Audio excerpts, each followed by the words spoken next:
भाऊ खोसो जी मशहूर शख्सियत इलाइक़े जे क़रीबन अवाम जी हर वक्त ख़िदमत कंदड़ शख्सियत मीर गज़नफर अली खान जखरानी जी सालगिरह जो केक भाऊ खोसो प्रेस क्लब में पाकिस्तान पीपल्स पार्टी जी यूसी सदर हाजी खुदाबख्श मटियो जी अगवाणी में कचो वियो।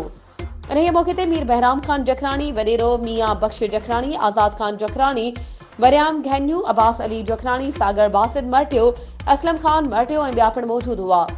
सालगिरह जे केक कटण वारी तकरीब बाद इन में शिरकत कंदड़ शहरनि मीर साहब जी शख्सियत ते ख़यालनि जो इज़हार कंदे चयो त मीर साहब हमेशह ग़रीबनि मज़लूमनि जो भरझलू रहियो आहे।